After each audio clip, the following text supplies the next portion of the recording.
Hello all, let me double check all my settings, make sure everything is okay. I have this microphone here going. That's fine. Speakers, yes. Yes. Yes. Okay. Hey, how's it going all?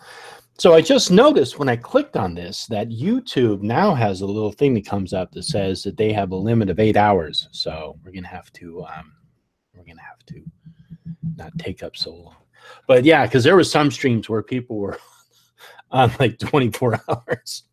I've seen some streams that have gone a very long time. So there is a limit, 8 hours, which is an awful long stream. That would be crazy. Even when I had that little fundraiser for myself, I think I did like in 2 hour increments, and then I took a break so that there was like 2 hours. And I think I took like a 1 hour break and then another 2 hours and et cetera, which is kind of nice because if somebody's actually going to watch this, I mean, if it's like 3 hours or 4 hours long, yeah, some people might watch it. They might just kind of like have it running in the background and listen to it. But for the most part, I don't think most people are going to sit down and watch like a 3 hour. Hang on. I mean, I don't know. Maybe if it's a really exciting topic, but I don't think all of my topics are all that exciting.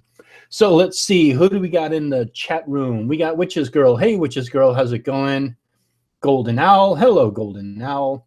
Pixie Doo. Hello, Pixie Doo. Cece. Hello, Cece. Mystic Crone. How's it going, Mystic Crone? And Rita Vapes. Hey, Rita Vapes, how are you? Love that picture you recently did of shoot, who was it you recently did a picture. I saw the video of it, but that was really good. If you guys haven't, you should go and check out Rita's channel. She does some great stuff there. She does some really nice artwork. She did one. Oh, that's who it was. It was Honey Amber Raven. Honey Amber Raven. Raven Amber. Raven Amber. Raven. Her. You did her, and it was really good. Amber Honey Raven. I think that's what her name is. Let me see. Hey, Kawaii's Witch. Or Kawaii Witch. Raise the Village. Hey, Raise. How's it going? And Talon Wing Dancer. Hey, Talon. How's it going? Ember Honey Raven. Yes, thank you. Is it Ember or Amber? I watched her for a while. I don't think she liked it. She didn't like it? Wow. Well, I mean, I would be honored if somebody did that. I mean, it's not easy to paint. You know, people think that my mother was an artist, so I know. I mean, she had like the whole house would be filled with like paints and everything. And first of all, the canvas is very expensive, and then you have to get it pulled and stretched and all this stuff. And then she would also reuse canvases, but you have to sketch it out first. You have to obviously come up with a concept. Then you have to it takes a lot to paint. It's not just like you throw down a piece of paper and you have a picture and boom, it's done. No, it takes a lot of work. So I mean, if somebody paints you, I mean, come on, you should really be honored for the fact that they chose to paint you in the first place. Second place, that they went to the effort to do it, and then thirdly, that they actually did a good job. So, well, Rita, I think it's a great picture. So anyhow, I thought her girlfriend would want it, but no response at all. You know, I don't know. That's one of the things I wanted to talk about tonight was accountability and standards in our community. But this also kind of branches off into, whoops, I just hit the mic. Sorry about that. This also branches off into other parts of our community. And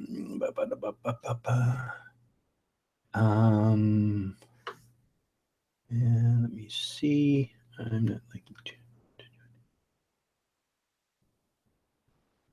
Okay, yeah. And yeah. So yeah, it's accountability and standards. It's not standards of YouTube. What it is in our, like I said, our community, our standards. Now, the reason why I'm bringing this up, and I'm bringing this up about a particular podcast that's on YouTube, and they have it on a regular basis, but it's the Drunken Peasants. It's an atheist or well, I guess they call themselves atheists, podcast. And they had Girl Does Rant. That's why, because I like Girl Does Rant. So normally I don't really watch their podcasts. But they have, I'm going to sound like an old man. I'm going to sound like I'm judging here, and I'll accept that responsibility. Yes, I am judging. But they have a certain level of sense of humor, which is kind of down here. And people enjoy it. That's what they do. That's what they entertain. And people were giving them like $50, $20, $10, $200 to like strap a thing to some guy's face and then electrocute him for a second. And they were getting money for this. And so I was thinking, I go, this is perpetuating a certain type of level of entertainment, because people are paying them money for it. So they know, oh, wow, this is how we make the money. So this is the type of entertainment we need to push.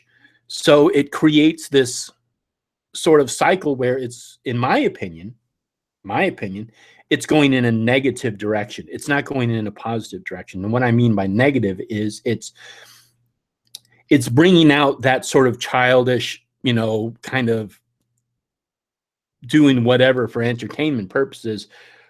It's not going in the direction of actually like addressing real issues that are going on in the community, or the community, again, I'm using that word, but it's not going in a direction where it's actually positive. It's going in a direction where it's kind of like childish, toilet shitlord humor, which, there's room for that. But anyhow, that's what I meant by standards. Let me see. I'm trying to keep up with the chat. Yeah. Oh, you know what? I had a bookworm who wanted to come on. I need to invite her. I had her on last week. Oh, there she is, right there. Okay, so I will invite her. So if she's in the chat, bookworm 2000, bookworm 3000, I sent you the link.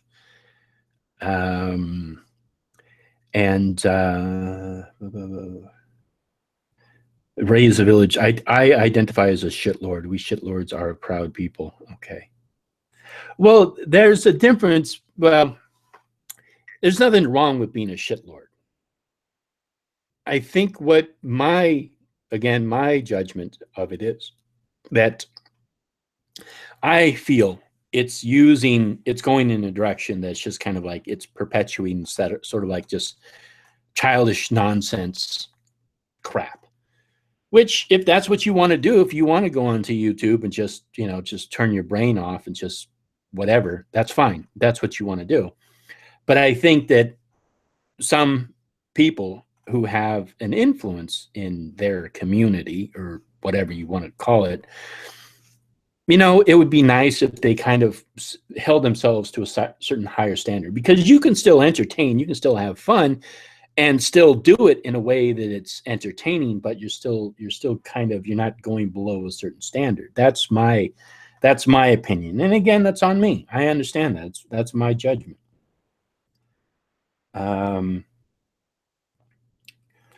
Yeah, and I mean, some people do shit post, but I mean, if there's a purpose to shit posting, I can understand it. If you're just shit posting to be shit posting and it's for your own shits and giggles, then that's on you. If that's what you want to do with your time, then go ahead. So anyhow, so that's what I meant by standards. And let me see. Hey, Skullduggery, how's it going? Yeah, you know what, Skull? I actually didn't get to that point about the skeptic feminist and Sargon of Akkad and Thunderfoot. I didn't even get to that part, but that is it's sort of in that same realm, and I agree.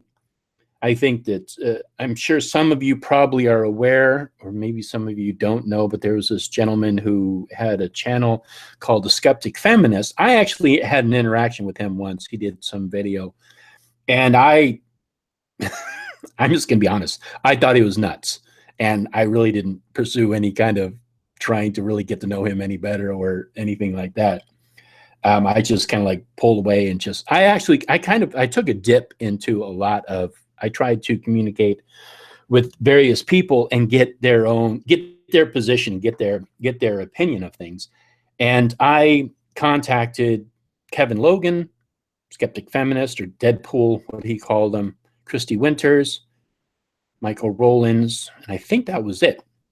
And I had a question for them, and they all gave me a runaround, and it was really irritating. The very first time I actually reached out to Steve Shives and to Kevin Logan, they basically, I had a legitimate question, and that was, what rights do men have? What rights do men have that women do not have?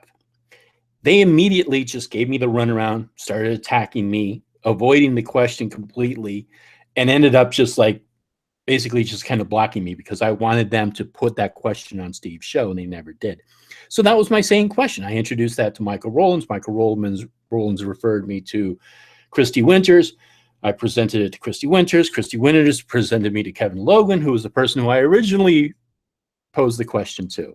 I actually never posed the question to Russian Deadpool. I probably should have done that. That would have been interesting. But anyhow, so I had an interaction with him and them around that question, and it was never answered.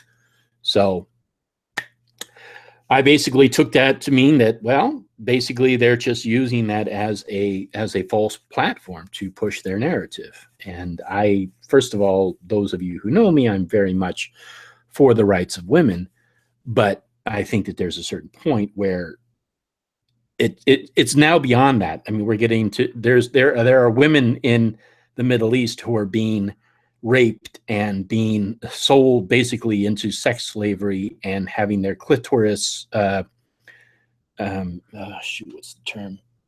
Anyhow, they're being abused. They are seriously in need of representation. Even if you ever see the UN, the representation of women in the Middle East is incredibly low. So yes, that area needs feminism. In America, what, you have manspreading? Yeah, okay. So what? So guys spread their legs on trains? What? Who? What? I've seen all kinds of people spread out on trains here in the Bay Area. So anyhow, so a lot of the stuff that they are complaining about is just, it's stuff that it's unnecessary. It's bullshit, in my opinion. And it's a waste of energy, and it's a waste of time. Yeah, exactly. Yes. Thank you, Rita. Female genital mutilation, which happens. So anyhow, so I sent an invite off to Bookworm. I hope she's going to get it. If anybody else wants to join me in the chat, let me know. If not, I'll just keep rambling on. But yeah, so anyhow, so the Skeptic Feminist incident, what happened, what I gather of this, and Anthony, let me know if I'm missing something or if there's more information, because I'm sure you probably have some information on it. But he apparently was suffering from PTSD. Again, this is something that I've heard. I didn't look into it. But he took mushrooms. Please, people, if you suffer from any kind of anxiety or disorders, please do not take hallucinogenic mushrooms. LSD, marijuana, believe it or not, is not good if you have anxiety. It can affect people differently. Methamphetamines, a lot of different stuff, because it will affect you differently. So anyhow, so he had probably an episode, psychotic episode, that was triggered by taking these mushrooms. Well, not psychotic. He had a PTSD episode, and apparently he chased his girlfriend down, or something happened, and they killed him. Or what am I saying? He killed her. So that's what was happening, and you had both sides of the camp, sort of say the camp, talking about this. And I mean, I think it was just didn't want to touch it because it's a sensitive issue, and I'm sure there's family members on both sides who are dealing with this, and you know what I mean. I just don't think it's something that I would not want to talk about it. Just kind of let people deal with what they need to deal with, and then later on, you know, I mean, you can talk about it, but I mean, be respectful about it, I guess is the best way to describe it. So anyhow, so if anybody's aware of that, that's been going around. And so Anthony, I think what you were mentioning was that, and Anthony, if you want to join me, let me know.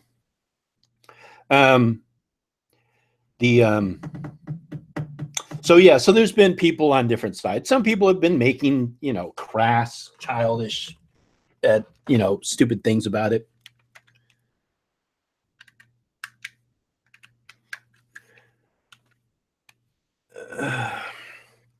And you know, they're just trying to get a chuckle. That's basically what they're doing, and they're not really thinking about, you know, anything else. They're just trying to get a chuckle out of somebody.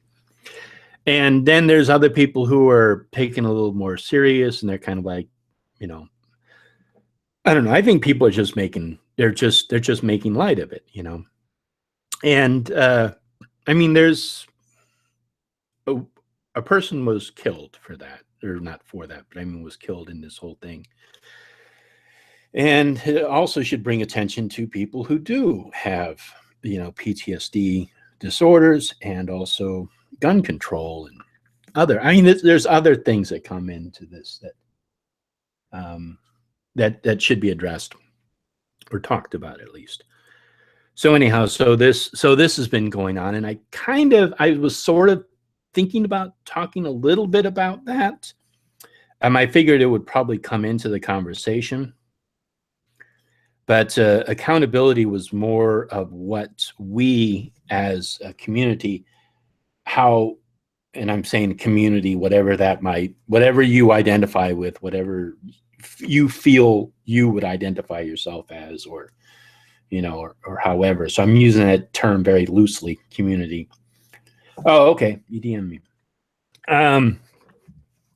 Accountability, and there was a okay, yeah, I'll email it to you. Yeah, I'll email it to you. So this was in response to a article I saw on Pathos about a museum in Cornwall, which is the Museum of Magic. I just silenced myself. Clicked the wrong one. Basically, there was a. All right, Anthony, I sent you the link. There was a lady, Carolyn, who I am trying to interview. But the museum accused her of these accusations of being like, I don't want to get it wrong. Basically, they did not portray her correctly. And I know a lot. First of all, I'm not a heathen, but I know a lot of heathens out there get a bad reputation of being like, you know, ethnocentrists, white supremacists, Nazis, and stuff like this. Not all heathens, I'm not saying that, but I know that there is a small percentage of people who do get labeled that. And if you are going to accuse somebody of anything, whatever it is, if you're going to accuse somebody of being something, you need to back it up. If I was going to accuse anyone in my chat room of being something, I would hope that all of you would call me out and say, how do you know that person is, you know, a neo-Nazi? And then I would have to back it up. If I said that, you know, Rita's, and I'm not saying this, so don't quote me on this, but if I said Joe Smith was a white nationalist, I would hope everybody would call me out and say, what do you mean he's a white? How is he a white nationalist? Because there's this whole label war going on in this, and this identity politics, which is really, really destructive. And it's been bleeding into our community, but I see it happening more and more, Where back in 13th, 16th century, between 13th, 16th century, you would just accuse somebody of being a witch.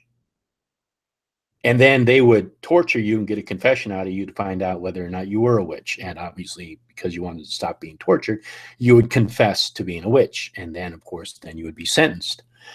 So that's the same thing today, but instead people are just saying, oh, well, they're alt-right Nazis.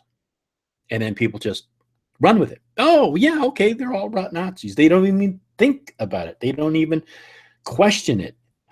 You know, and that's the disturbing part to me. To me, there's such a close parallel to the witchcraft trials of the 13th to 16th century.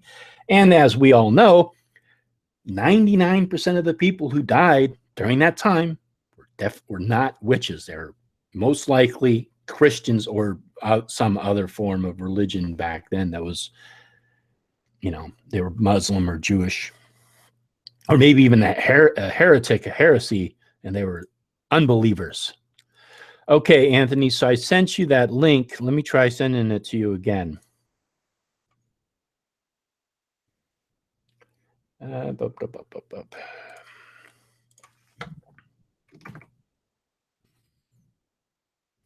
right, so I sent it to Anthony again. So anyhow, so that was the part that I wanted to address about accountability. I think that we as a community, we need to be accountable to ourselves, accountable to each other. You know, if I'm going to accuse somebody of doing something, I should be able to back it up. And those people who know this person should call them up, call them out and say, what do you mean? If you're going to accuse them of it, provide some evidence. And what a lot of people are doing nowadays is they're providing a little bit of evidence. They're providing, well, this, you know, and they provide a little bit. And it's like, okay, that little bit does not equal that. It's not the same thing. Just because people have concerns about things, or they have questions about things, or they want to bring up their own fears, their own concerns, and then in particular, I'm talking about the immigration, a lot of the migrants in Europe, and a lot of the crime that has happened around the migrants in Europe. It's causing a lot of people's alarms to go off. And I feel that this voice of accusing people of being racist if they're not all for refugees is counterproductive, because you need to address people's concerns about things. Where are they going to live? How are they going to get jobs? What are they going to do if they start committing crimes? How are we going, you know? So there's a lot of issues that people need to be aware of. And I think a lot of people are so afraid to speak up and say something because they don't want to be labeled as being racist or anti-immigrant or, you know, anti-religious or whatever. But it's a fear. It is something that needs to be addressed. Like my channel, I address a lot of fears that people have around witches. And I understand that fear. And I understand I have to take ownership of certain things that can cause fear. One of the biggest causes of fear is not understanding something. That's why we're afraid of the dark, because it's a mystery. It's the unknown. It is what might be in there we are afraid of. So if you give people knowledge and you give people information, you give people power, that fear suddenly goes away. And then that fear leads to something else. But if you just try to suppress it and say, no, you should not be afraid of the dark. You shouldn't be afraid. You shouldn't be afraid. You shouldn't be afraid. And you just push it down and push it down, push it down, suppress it. It's going to bleed into other areas. So that's what's happening, in my opinion, again. Hey, Kenny, how's it going? Or Matt, how's it going? Hey, Raven. So yeah, so that is a lot that is happening. And so that was the thing. That was the, and I'm still trying to get her on. I want to interview her. I know she's going to be on Red Ice TV. I'm not familiar with that channel. But she's somebody who I wanted to talk to and just find out, get her side of the story, you know? Yeah, exactly. It's mediocre evidence. I can't even talk today. Mediocre evidence. Agreed. Crystal Witch Rose. Oh, Crystal Witch Rise. I took a friend who was afraid of me. Which to pick. Yeah, exactly. You know, and that's the thing. Hey, Robert, how's it going? Hey, Glemenda Raven. Yeah, so I mean that's the thing. If you show people, like, because people don't understand what pagans do and what they believe and how they practice and all these various things.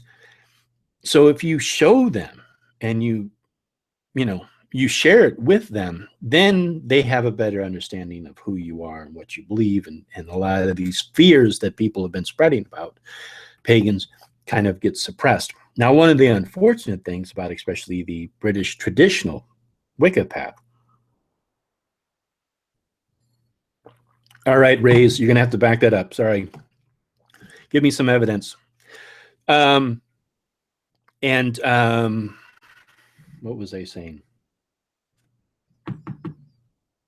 No, I lost my train of thought. I completely lost my train of thought. I saw Ray's comment and got derailed thinking about that.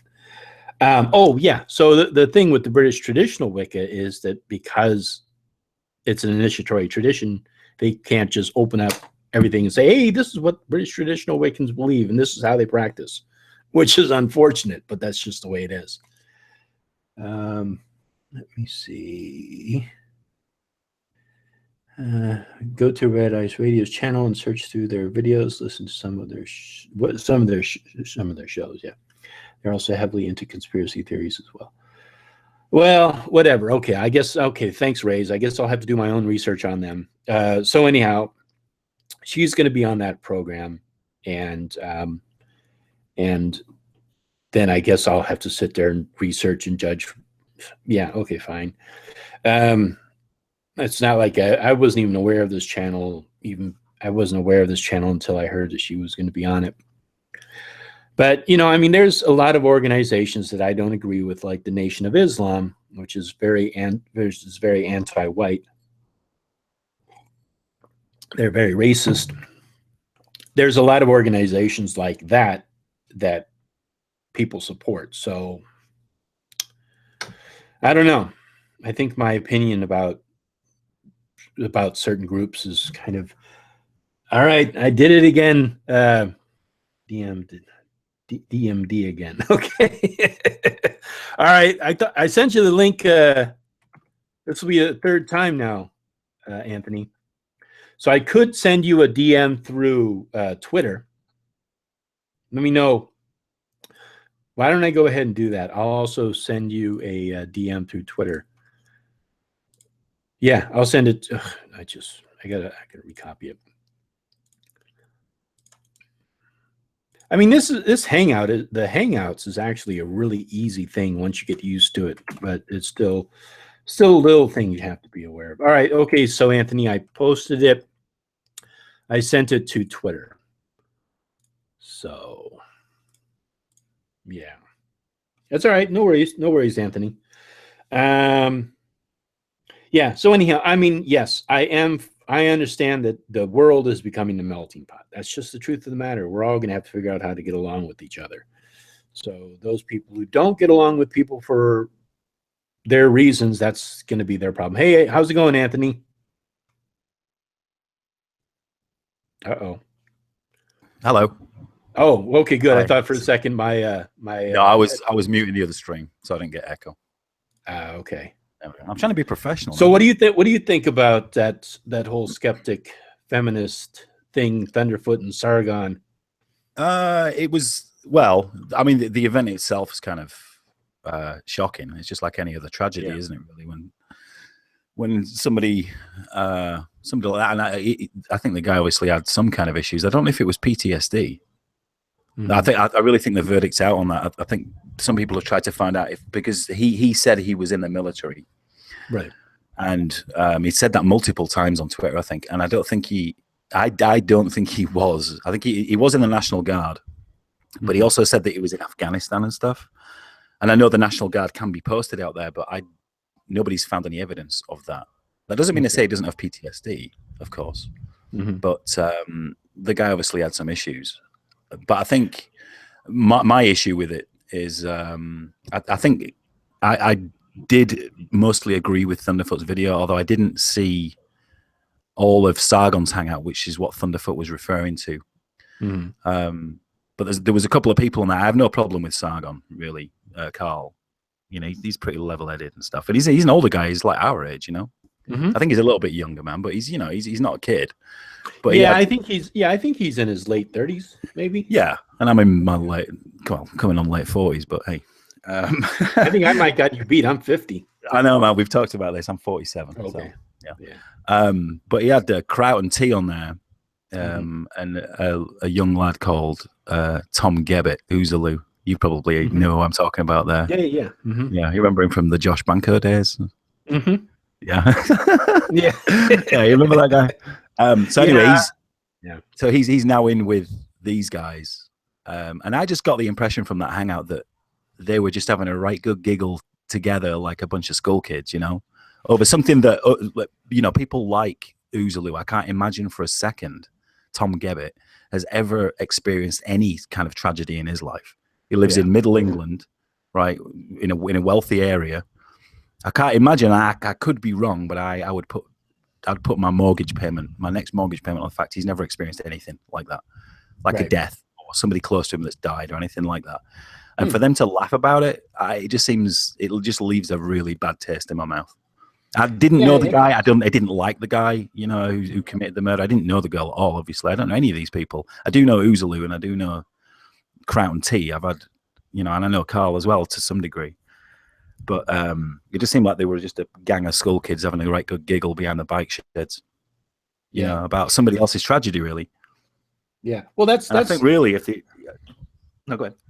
I was just going to say, I mean, my position was that, like, anytime I see a murder or something like that happens, the first thing comes to my mind is thinking about the families, the loved ones that they leave behind, the family, the friends, the people who are now dealing with that tragedy.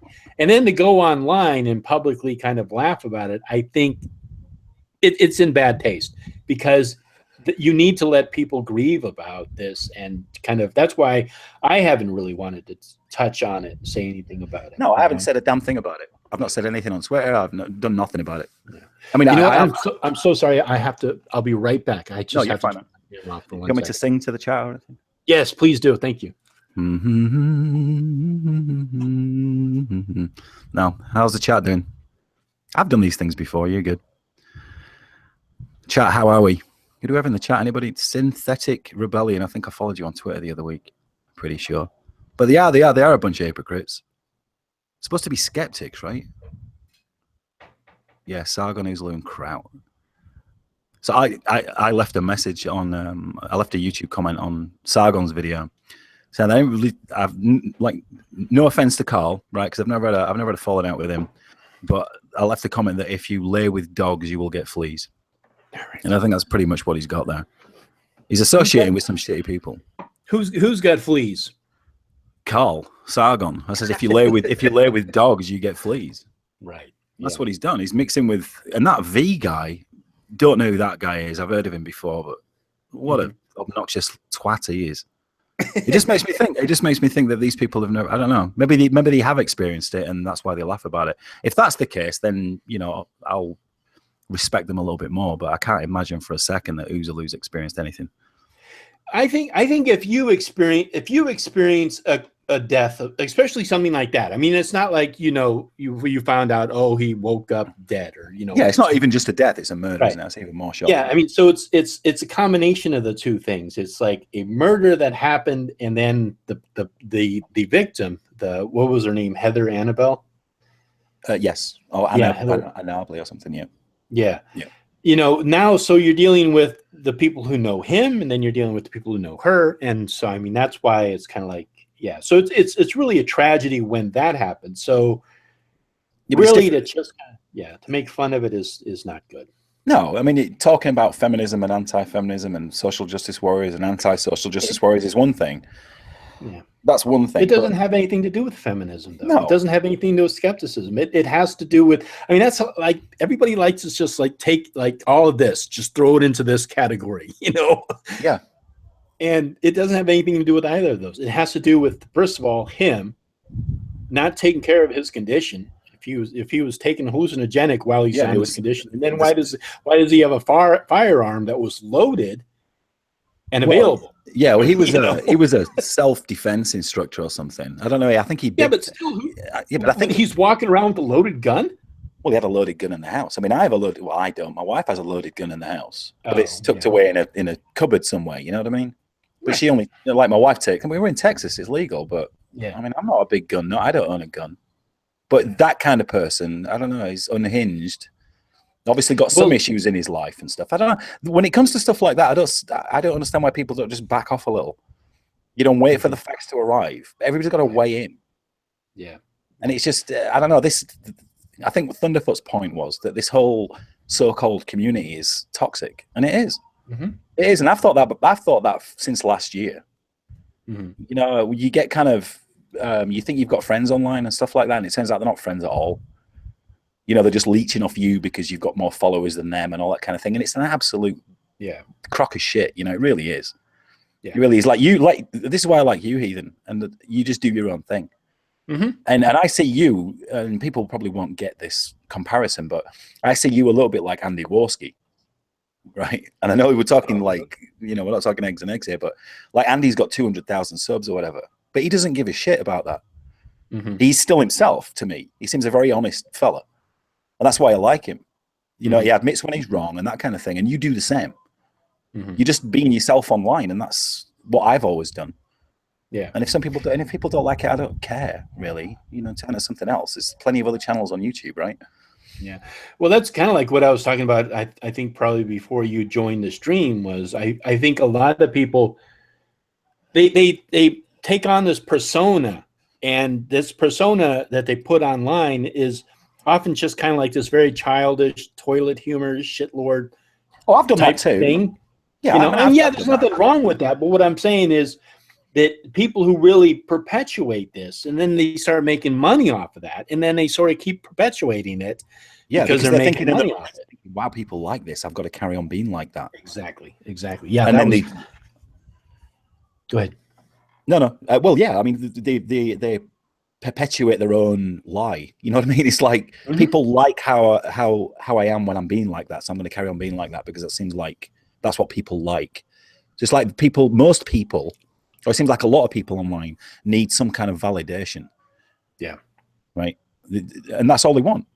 They want validating. It's like if I get more subscribers and people subscribe to my channel and I get more followers on Twitter or Facebook or whatever, then I am doing something right.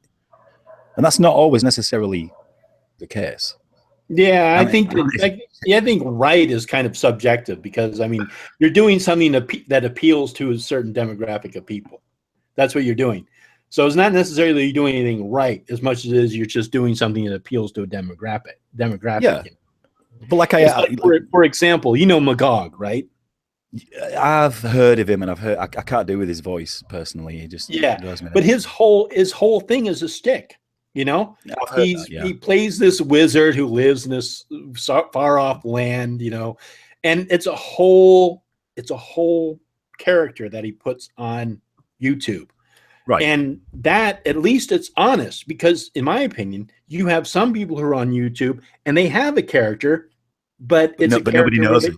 Right. Yeah. But it's a character where they're not really being honest about it's a character. So people are assuming that's who they are. But like, I bet you see them off camera or whatever, they're probably completely different, you know? Yeah. Yeah. Well, you know Carrie, right? Carrie Kid? Yeah. I like Carrie. Yeah. She's interacted with Magog and she really likes him. I've never spoken to the guy. But she thinks he's awesome. Now he's not my cup of tea, as we say in England. Right. But you know, each to their own. I'm not going to slag the guy off. I don't know him. No, I mean, again, I don't have anything against him. I think he's being absolutely 100% honest. He's being more honest than other people are, in my opinion. That's what I don't like. I don't like some people who have this. They kind of like they perpetuate this sort of childish toilet humor to make money. And that's what I don't enjoy, because I feel like because they make money at it, they keep perpetuating it. Yeah, people copy it, and then you kind of keep perpetuating the sort of this community. Again, I'm going to use that word of people who are just like doing this crap stuff to entertain people who just sit there and, I don't know, maybe they get high or get drunk and watch it and laugh. That's all they do. Yeah, without a doubt. But let me ask you a question here. I mean, if money wasn't involved on YouTube, if you've monetized this video, right? And you know you're not going to make a dime off it, but you've monetized it anyway. Nothing wrong with that, right? Nothing wrong with it. It's there. You just click a button and it's monetized. So what? Right? But if money wasn't involved, and I know money isn't involved for you, right? But if money wasn't involved, generally speaking, on YouTube, I mean, I think it would introduce a lot more honesty into the game, because you know people that are putting videos out are not doing it for money. They're just doing it because they want to do it. Right. Yeah. And I know some YouTubers would do it anyway, right? But I think it would change the game a little bit. But I think the fact that there's some serious money involved with these bigger YouTubers, it has changed the game. Exactly. You know, they feel compelled to put out something. Yeah. You know, exactly. And like I think Synthetic Rebellion said, you know, they're all talking about the same shit, and they are. Like, you know, I would say, look, can we pick another target? But I mean, do we need another target? I don't know. I don't even know what people would talk about, really. What do you have somebody to attack? Well, because it's always about attacking something, isn't it? An ideology or a group of people. It's not necessarily individuals, but it's, you know, like social justice or, you know, Islam or whatever. Yeah. Islam does need attacking. Don't get me wrong. It needs calling out and saying how bullshit it is and how dangerous it is. I'm totally in favor of that. Right. I think there's a difference between looking for a target and having a target that just like presents itself. And I think that some of the ideologies online have presented themselves. For example, creation science. Yeah, of course. That was, you know what I mean? Years ago. There are things that need to be addressed. So I don't think people are. I think that's what's happening. I don't think people are like looking for targets. Like, oh, we got to target, you know, this or that. I think that these targets present themselves because they're a danger, and I'm using that word loosely, to society. You know, they have a negative effect upon society, like, you know, Sharia law, creationist science, extreme feminism, stuff like that, and even extreme MRAs or you know, whatever the other end of that spectrum is. Yeah. You know, these are ideologies where all you need to do is just say, look, this is what they believe, and expose it, and then people see it and then they laugh at it, you know. And that's what a lot of people do online, which I think is a good thing. Of course. Yeah, I mean, you know, there is a lot of value in it. But I think lately within the anti-social justice warrior community, there's been like a pushback saying, I think a lot of people are saying, I'm kind of bored of this now. I'm bored of this anti-social justice warrior thing. So where do we go from now? You know, where do we go? We've done social justice warrior. You know, we've done that thing. There's a lot of channels out there that don't want to bash Islam because the videos will get demonetized immediately. So they don't want to do that because they're not going to get any money for it, which to me stinks. That's fucking disgusting. It needs calling out anyway. You know, it's not like Christianity. I mean, Christianity is, to me, a lot more benign. But then there's a massive argument about that lately, saying that Christianity is just as dangerous as Islam, and it's just fucking not. It's just not. Right. You know? And I think Christianity has conformed to secular society. I think if you look back in history, you see the Catholic Church, especially having so much power in politics and social life and everything. I mean, we still have curse words because of the Catholic Church. Yeah, we've gained a lot through. Yeah, I know that the culture of today in the 21st century has gained a lot from Christianity in the past. We haven't gained anything from Islam because we haven't had that within our culture. No. I don't mean gaining things that are positive. I mean, what I'm saying is that Christianity, especially Catholicism, back in like pre-17th century, really had a lot of influence and control on society and our social interactions. And especially after the Enlightenment period, the Renaissance, the edges of Catholicism, Christianity began to get softened because of the innovation of science and exploration and all the stuff. And those edges of that monotheistic faith got softened up. And so now it's kind of, it's tamer. And I don't think I don't think there are factions of Islam that have gone through that. No, they haven't. They're still No, they like, haven't. no, okay, you believe in Allah and you follow Sharia law and you do that, and if you don't do it, you're going to get killed or shunned. Yeah, you know, and it's really bad. Yeah, you it know? is. It is. So that side of calling things out is, I definitely think, is really important. Compared to social justice, is like weak sauce to me. It doesn't. It's like it's so tame to me comparing it to something like Islam that is having a massive effect on everything. Yeah, you know, people killed and everything like that. And I don't know. It's just I don't know. I see the whole YouTube community in a state of flux right now.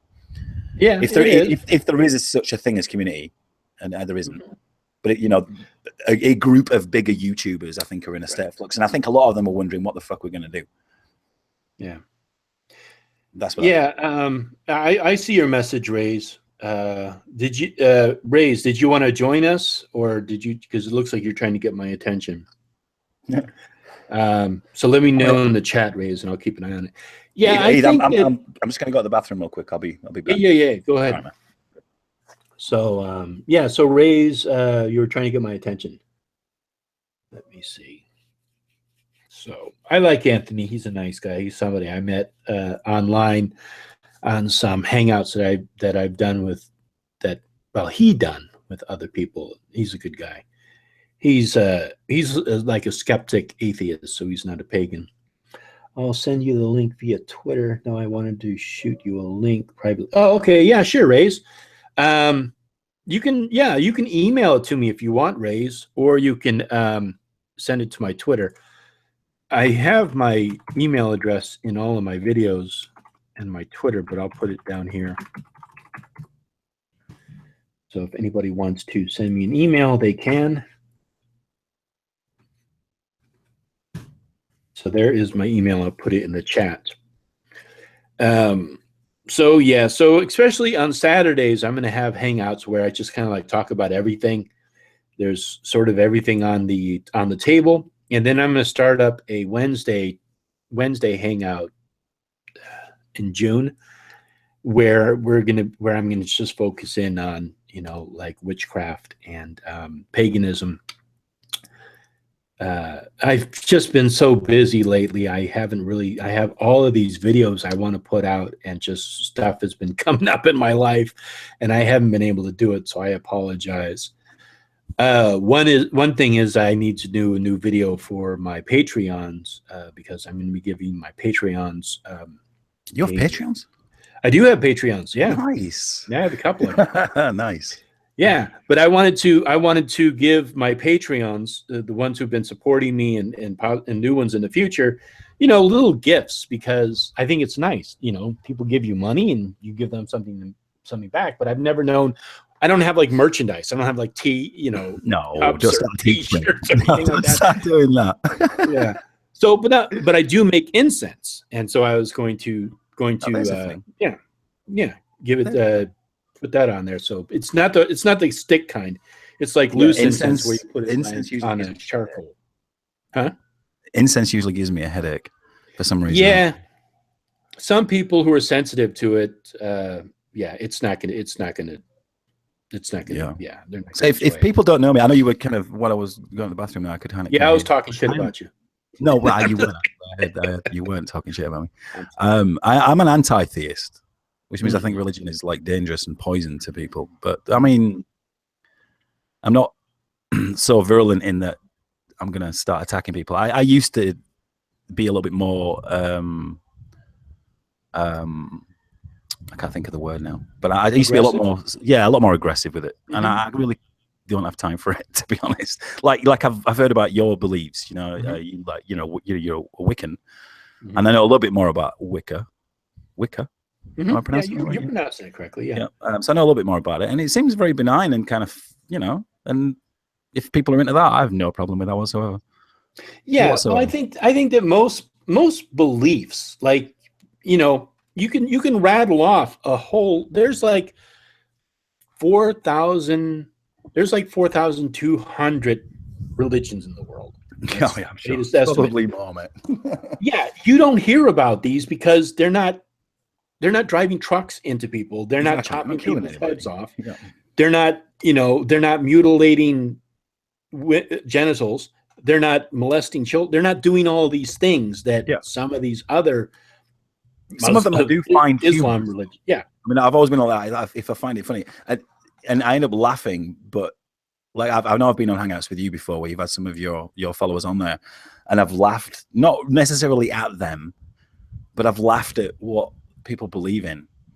You know what I mean? Because to me, it seems somewhat ridiculous, but I don't mean offense by it.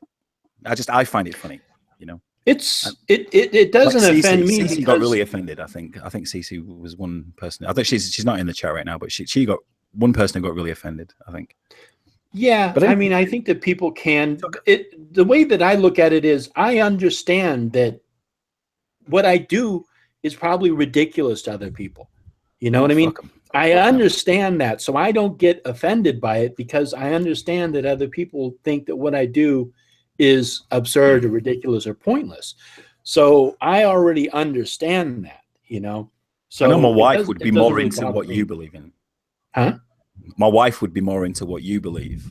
Not really believe. You don't really have beliefs, do you? It's kind of, you know, it's really hard to really call. I mean, Wicca is a religion. That's what it's considered to be, a religion. But it's sound really like one though. It's really not. It's really more of a way of just looking at life and everything. You just seem really chilled. That's the thing. It is. You're always the same to me, Heathen. You're always chilled. You're always relaxed. You're always. Oh, thanks. And then I always find out you don't smoke weed. You don't drink. You don't. No. Do any of that shit. It's like, what? No, I mean, I drink, but I mean, no, I used to smoke pot when I have seen you drink. Yes, I have seen you drink. Yes, I have seen you drink. And you know, it causes anxiety to me. That's what it does. So I don't enjoy it. So but there are people I know, like Billy Bong, you know, they love it. You know, they relax, and you can tell they're just into it, you know. Oh man, I do like the weed. I'm not stoned right now. And I've had like 2 beers. So I'm not drunk or anything like that, but I do partake in the weed when I can. Right. Yeah, but you enjoy it. Yeah, you enjoy it. That's what you want. Yeah, I do enjoy it. Me, I don't. Yeah, I mean, I did when I was younger, but then there was a certain age when I started smoking. Well, there's actually a long story in this, but I actually stopped smoking for a period of time, and then I started up again. And when I started up again, it had a negative effect on me. I felt very anxious, and so I just had to cut it out. Yeah, I've heard that as well. It's like my father-in-law's in the house right now. I'm sat outside on the back porch thing, and my father-in-law's in the house feeling extremely anxious over nothing, because he's having like breathing troubles. He doesn't smoke or anything like that, but he's having breathing troubles, and he's claustrophobic as well. So when he has breathing troubles, it like doubles the anxiety. So I just gave him a Xanax. Basically, just take a Xanax. It'll make you sleep. He had one earlier today about 1 o'clock or something, and he was asleep for about 3 hours. And he wasn't anxious then when he was asleep. Right? Yeah, you're not anxious when you're asleep. Take another Xanax, you got a good night's sleep, and I think that's better than not sleeping at all through the night and struggling with whatever he's struggling with. You know. So there are some benefits to some medications. You know. Well, there's certain, but it also depends upon the individual. Like there are certain drugs that certain people take that have a different effect than drugs that other people take. So like I had mentioned earlier about Russian Deadpool, if he was having anxiety or PTSD, which one of the symptoms of PTSD is anxiety, you probably shouldn't be taking, especially psychedelics. Mushrooms. Yeah, especially psychedelics. Yeah, anything like meth or psychedelics or something like that. I've never done anything like that. I took acid once. I took, this is kind of a funny story. A friend of mine back in England years ago, she had a full tab of acid. And a full tab of acid, you know how small that is, right? It's like a micro dot. Well, was it the paper kind, or was it the paper? Paper. Okay. And she'd had it in a freezer for maybe 5 years. And it was a square of paper, maybe 2 mil square, right? 2 millimeter square. How big is that? Is that like less than 1/4 of an inch? Oh yeah, 2 millimeters. There's 25 millimeters in an inch, and it was 2 millimeters square, so it was tiny, right? You could fit it on the tip of your little finger. Right. And she cut that into thirds, right? And 3 of us took it. Oh, and I'd never had acid before, and I was off my tits for 8 hours. Wow! Right now, being on it, off a third of that, right? Being on it, I thought I was the funniest person alive. Right? I had some sort of blackouts, not blackouts, but I don't remember all of the trip. but the come down off it was the worst thing I've ever experienced, and I never took acid again. Yeah, it's a pretty Not into heavy psychedelics at all. drug. Yeah, I'm not into psychedelics. Now, did it have a design on it, or was it just plain? I don't remember, man. It was too long ago. Yeah, because flour or something. I don't know. Yeah, because back in my day, there was tab acid. Like, yeah, that's what it was. It was a tab of acid. It was like you would be printed on sheets of paper. Yeah, and sometimes they would put like various designs on it, so there was certain dosage of it that were lower or higher depending upon what kind it was and what it was called. Yeah. And then you had gel acid, and gel acid usually were cut with something like it would have like usually speed in it or meth. Oh, well, no. Speed and meth's the same thing, but they would have that in there, and those were even worse because basically you would take that and then you would take the acid, but you'd also have the speed effect, so you'd really be. Well, it did feel a little bit like that because I had taken speed before. Yeah, but I don't think. And you kind of hyper and stuff. It did feel a little bit like that for the time, but yeah, but you know, the tab acid usually wasn't cut with anything. There was usually just acid. You know. Yeah, so I did that. I took speed. I've taken ecstasy tons of time in my youth. We used to go clubbing and stuff back in England, and I loved ecstasy. But ecstasy is not addictive whatsoever. Neither's acid either. Acid is something you can either take or leave. And so I don't think so. Yeah, I don't think it is. I don't think it is addictive. Never done shrooms. Never done shrooms. Never even tempted to do them. But the drug of my choice was always weed. From about 25 upwards, I did everything kind of late, you know.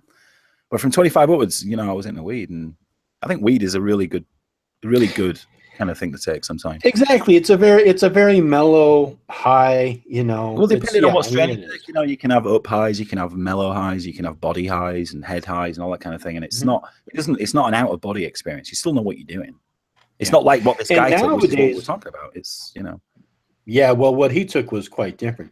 But nowadays they have all these various strains. I mean, they've been genetically working on various strains of marijuana since like the 60s.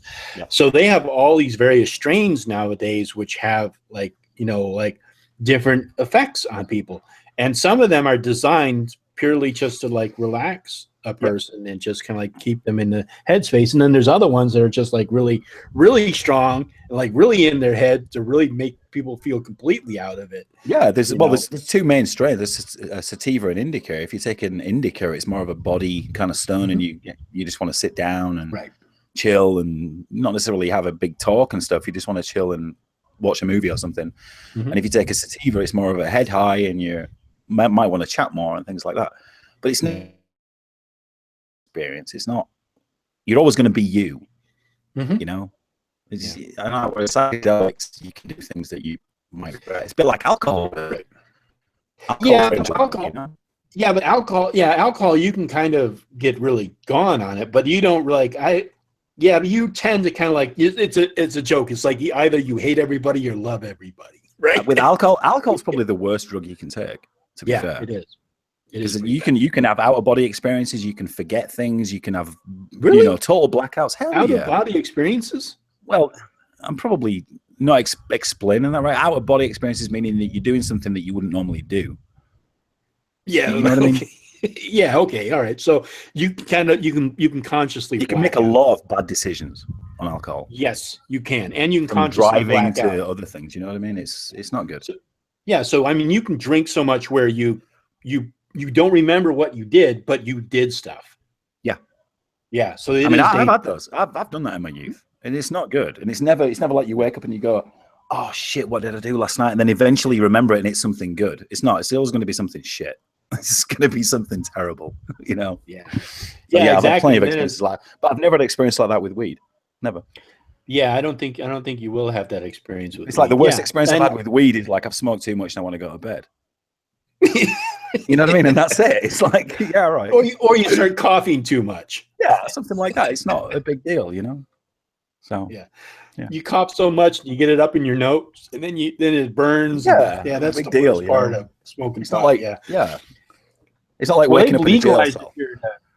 Yeah, right. Yeah. They've legalized it here in California, so I think on July 1st or January 1st. What, for recreational? No, it's going to be legal. It's going to be legal recreational. So you can Nice. have like up to a certain amount, Oh, and that's excellent. you can grow a certain amount for yourself, and so it's going to be legal recreational here. No, I'm all for that. If it was something I would put my heart and soul into, it's the legalization of cannabis, without a doubt. Mhm. Without a doubt, I've grown the stuff, I've smoked the stuff. I'm in love with the plant. It's amazing. Yeah. Personally. Yeah, exactly. It's yeah. I mean, of all the drugs, I think it is probably one of the ones that has the least harm. But on the flip side of it, your motor skills are still limited. So of course. Yeah, you don't be driving on it and shit. Yeah, don't be driving don't on it. Yeah, don't be operating heavy machinery. I mean, go for a walk. On it. Yeah, like go for a walk in the woods or something, Yeah. But I mean, if you're just going to sit there and chill and you're not going anywhere, yeah, there's nothing. Yeah, it's one of the reasons why I'm thinking of moving to Colorado. Mm-hmm. Not just for that. I mean, that's one of the reasons, but I think it'd be a nicer lifestyle for my family. Mm-hmm. My wife has 2 horses, so we want to move up there and move the horses up. Maybe buy a few acres and move up there. That's our plan next 2 or 3 years, hopefully. Because with my job, I can pretty much move anywhere I want in the country, and I'm hoping that I can move there. Well, it's not a hope. I know I could. But moving to some places in Colorado is so expensive. Yeah. Like Boulder and Denver and places like that are just so expensive. Now, Denver is pretty landlocked, right? They don't have... Yeah, it is, yeah. So that's why we would move to Denver. And I was looking at Boulder the other day, and house prices there are just like astronomical. So, wow. And they're high here. I mean, I bought this house for like almost 200, well, it was 179 I bought this house for. And it's already increased in value by 30 grand, which is fine. Exactly. So when you sell it, when the market's good for you to sell, but we're in an oil country. We're an oil and gas country here, and the oil and gas industry is taking off again here because they discovered a new oil patch or whatever the fuck, I don't know what it's called. Yeah, but we got to get away something at all. Yeah. Yeah, well, we're still going to be using that until we die, dude. There's nothing, that's not going to change. Nah, it can change. Well, it will change. It will. It might be in my son's or daughter's lifetime, but it's certainly not going to be in ours. It's just a waste. It's so inefficient. It's like discovering. I mean, it's just that we have the technology. We have it, and we don't need to use fossil fuels. The only reason why we use fossil fuels is because there's so much industry wrapped up in it. There's bioscience, there's transportation, there's hydrogen, and all that kind of shit. I mean, there's all these industries wrapped up. Well, you've got that in California already, right? You can go to a gas station and get hydrogen, right? Hydrogen fuel? Maybe. No. They do have hydrogen fuel cars, but the thing that they have here is electrical charging stations. Yeah, which is, at this point, battery technology isn't there. By no means is it there, because the batteries weigh almost as much as the car. Yeah, but like Tesla, I mean, they're investing tons of money into it. Of course, and that will be the next thing in the next 10 years is battery technology. Because I mean, I work in technology myself, so I know that the industry is moving in that direction. It's going to move from lithium ion to lithium polymer to something else. It's going to move to something else because lithium polymer batteries already exist. But the technology is there, and it's just but it's not mainstream. It's too expensive right now. Mm-hmm. It's too expensive to miniaturize, and that's the thing. To put in your cell phone, put in cars and things like that. But as technology gets on, it'll start growing. Yeah, that side of things I'm really interested in, technology in the future and stuff. Yeah. And I'll be dead, but if we can give our kids a better life, then I'm all for that. Right, exactly. Well, that's what we do. We try to make the world a little better place for our next generation coming up. We try. We don't always do a good job, but we try. Yeah, exactly. Can I just give a shout out to Mitzi Moore? Hello, Mitzi. Yeah, I was just going to mention her. Yeah, she's in the chat. Hello, Mitzi. How's it going? I don't think I've ever talked with her, interacted I blocked her because she was being mean to my wife. So I just thought I don't want anything to talk to her about. So I might unblock her. I don't know. If she's not a bitch, I might unblock her. I don't know why she's going on a wife for some bizarre reason. But she trolls, you know what I mean? Like I used to do 2 or 3 years ago. Mm-hmm. She trolls, and that's fine. Yeah, but I've never seen your wife online. I mean, at least that I am aware she's your wife. Me and her did a stream once. We did a hangout once. Me and her. Oh, okay. Did a little 1 hour Q&A, but nah, she's busy with her own shit, dude.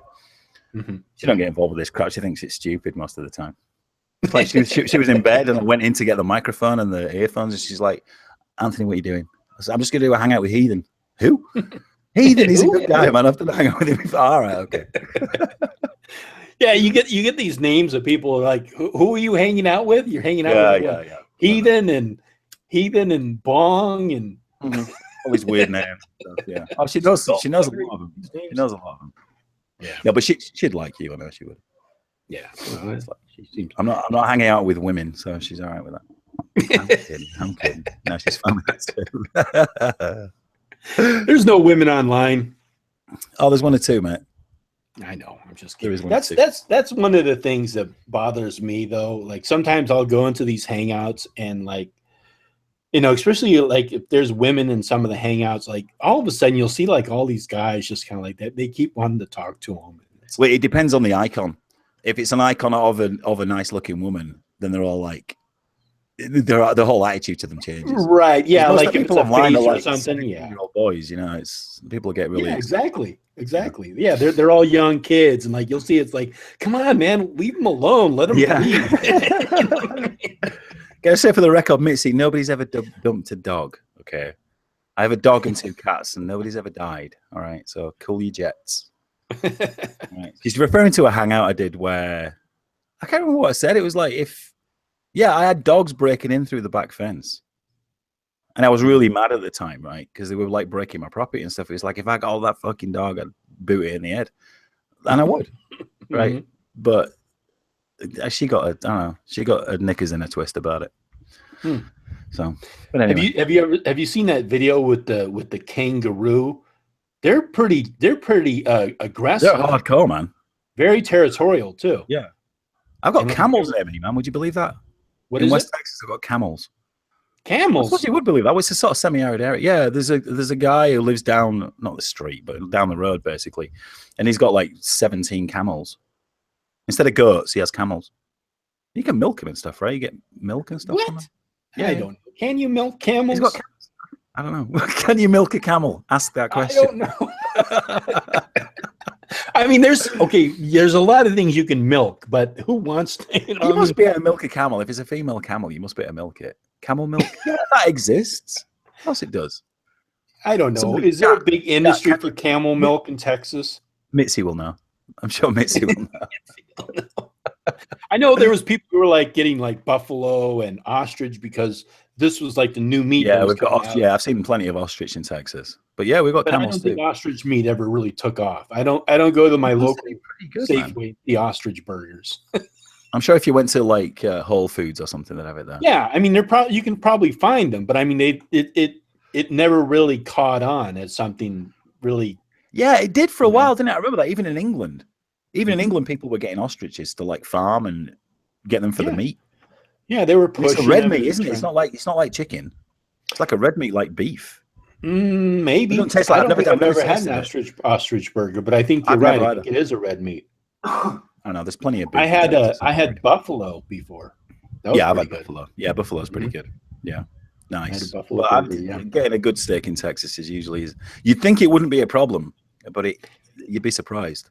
You know where I had a really good steak, and I was surprised by this? When I went to England and Ireland.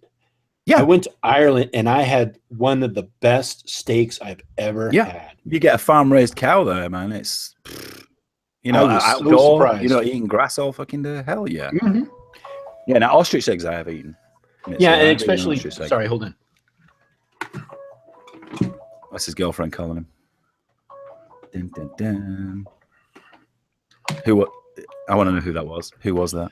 Was that your girlfriend? It's not my girlfriend. No, she usually calls around. She usually calls around this time, but it's really irritating though because I have 2 phones. Yeah, I have 2 phones as well. That's just the industry working. Yeah. What was I saying? I was really. I'm not a drug dealer, by the way. Most drug dealers have 2 phones.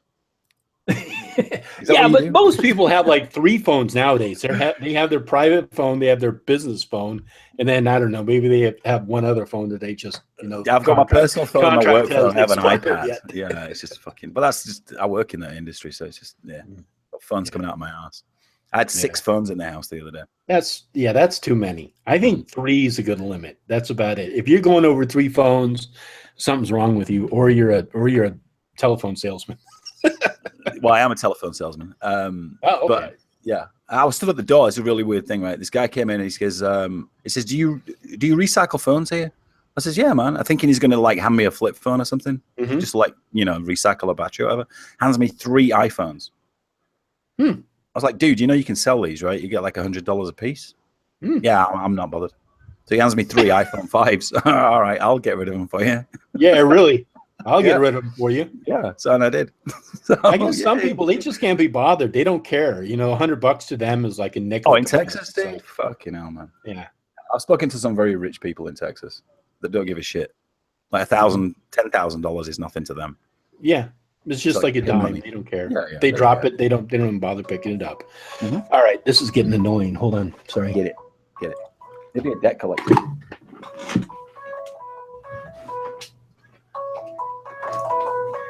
Definitely not an iPhone. It's a cheap Android phone. Synthetic, man. I had 3 iPhones. I could have sold you one. $60 I sold them for. $60 a pop. It was a 5C though. 16 gig. Yeah. But I come across them all the time, man. If you want a phone, hit me up. All right. Sorry, I'm hitting up somebody in your chat for a deal. No, you're selling people phones in my chat, hooking them up with cell phones. Hey, I got 3 iPhones. I would have mailed it. Yeah, but I'm out. Well, I got 3, right? I got 2 white phones and a pink one. So, of course, the pink one my daughter uses now. All right. Play little games on and stuff. So, yeah, I couldn't sell that one. I sold the 2 white ones, but yeah. Yeah, it's interesting. My girlfriend's Vietnamese, and we went to Vietnam a couple of years ago. Nice. And we bought an iPhone here and brought it over to there, and then they just take out the chip and put a chip in there. Yeah. But they love phones over there. So she gave her old phone. I don't know what it was. It was whatever the most recent one before the latest one has come out recently. The 6. Yep. Yeah. Okay. Yeah. So the 5 or the 6. So she just gave her iPhone 5, I think, to the youngest daughter, and she's like, she's like 12 or 11 years old. It's like, yeah, little tiny kids. Well, my son's 8. Yeah. I mean, that's the thing. Once kids leave the house, like if I remember when we were kids, right? If you went out to play, yeah, you would just be back at a certain time, and if you went back at a certain time, you would get your ass kicked. Yeah. Right. It's like you're going out to play, you'd be back by 8 o'clock. Otherwise, you ain't going out again for another month or something like that. Right. But these days, it's like, well, give me a call. Or, you can call. It's like, people would have a house phone, but if the other person was out, they'd have to find a phone booth or something. People don't remember these days. But that happened. Yeah. If you didn't have access to a phone booth, I couldn't get to a phone. I had no phone. I couldn't call you. Yeah, but that was always a good excuse, because like you come back at like 6 in the morning or 5 a.m. Like, where were you all night? Oh, I couldn't get a hold of a phone. It's like nowadays you can't use that excuse. It's I didn't have a quarter. I'd run out of money. So now what you say is, oh, I didn't bring my charger with me. Yeah, my phone died. Yeah, that's the old excuse. My phone died. Whatever. Yeah, I didn't get your call. I didn't get your text. Of course you fucking did, you lying bastard. Yeah, we get it. Well, this person who was calling me here is this person I was trying to get into the chat earlier, but I already sent her the link, and if she was in the chat, I could invite her in. But I'm gonna duck out in about 10 minutes, dude. I might have to go, but I've been up since 6:30 this morning. I've been at work for 1 hour, so. Yeah, no. Don't worry. No, but it was good chatting with you. Hey, I'm not leaving just yet. Another 10 minutes, I'm gone. All right, another 10 minutes, and I'm cutting you. Kick me out. Kick me out, dude. Kick me out. Ban me. But Anthony, you don't really have a channel, right? You just kind of like just like hanging out on YouTube and. I do have a channel. I mean, but you don't really. I mean, you don't make like videos on a regular basis. No. Yeah. I get a chance to do that. I mean, I'll do the occasional hangout when I feel like it. But I got 6,000 subs from nowhere. I know. Who the fuck? Because what happened was, I was mates with Devin, of course, so he promoted me, and then Crown T, the guy I can't fucking stand, promoted me. And but I've done hangouts with bigger YouTubers and stuff, and that always gets you subs. But that's not. I don't know. It's just the way it works, really. It's like networking. I guess people just by proxy, they just kind of probably sub. Yeah. And I'm still getting. I mean, I think at my most I had 6,300 and something subs, and I've dipped below 6,000, but I'm still at like 5,900 subs. But I don't really do anything with the channel, so don't know. Do you want it? I'll just adopt your 5,000 subs. I thought about selling it, dude. The thought crossed my mind at one point. I just sell the channel. Hey, there you maybe we'll get to a certain point where you sell subs. No, you're not allowed to do that. It's against YouTube terms of service. But it did cross my mind. Like, I just give this channel to somebody. Well, it's interesting though. Like, if and stuff, and you can have it. Yeah, exactly. Just swap a channel with somebody. Yeah, but I was looking at I have 1,700 subs. You need more, man. Really, like 3,000 would be a good number for you. Yeah, 3,000. But I'm not worried about it. I'm not worried. I know you're not. I know you're not. Because I'm actually more. What I really feel are the numbers, are the views I get on videos. So I'll have like 1,700 subscribers, but on average, I get about 300 views. Right. So that means that I have like 1,400 people that, of course, they're just there. And that's the way it works, man. If you look at everything, it's always about 10%. So if you have like, if you look at Sargon, right, he has 600,000 subs. But he doesn't get 600,000 views per video. He'll get on average about 70 to 80,000 views per video on average, right? And he'll get some that are a lot more, right? But on average, 60 to 100,000 subs. So it's 1/6 of his subscriber base. So a lot of people just sub; they won't watch the videos, and it's the same for likes as well, right? If you have 60,000 subscribers and 6,000 people watch your video, you'll get 600 likes. So it's like 1/10 of 1/10 of 1/10. I've worked that out in my head. It's always the same. It's like a lot of people will watch it, they won't leave a like, they won't leave a comment, or whatever, but they'll sub to your channel. You know what I mean? It's weird how it works. Oh yeah, I noticed that too. It's like so it's about 10% of your, well, maybe 20% in my case. It's like 20% of your total sub base. Yours is 20%, man, because you have more of you have more of a community around your channel, right? Because you don't piss anybody off, you don't really attack anybody, and that's fine. Nobody's asking you to do that, right? You just have your channel, you do what you want to do, and the people who come and talk to you and want to interact with you like you, right? And that happens to be 20%, not 10%, which is good. Well, there are people I piss off, but they're you should piss off more people if you feel like you need to do. No, the people I piss off are the people who I do video responses to, like a lot of the bullshit. The Christian extremists who think that witches and pagans are out like sacrificing humans and drinking their blood. Yeah, you see, those people I piss off. I don't know how you have the time for that, man, because that is such a forest of bullshit to go through. I don't understand how you do it. I really don't know how you do it, man.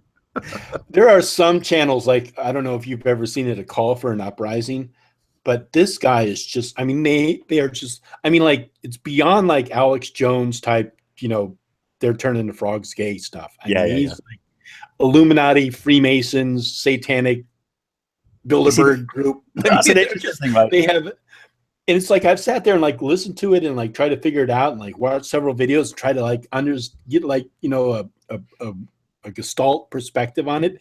It's insane what they believe. Absolutely insane. Now, that's a strange thing when you talk about the Freemasons, right? When I was a kid, and I'm talking like 8, 9, 10, there used to be a big house, like a big mansion house, like within 5 minutes walking distance of where I used to live in England, and it was a Freemasons house.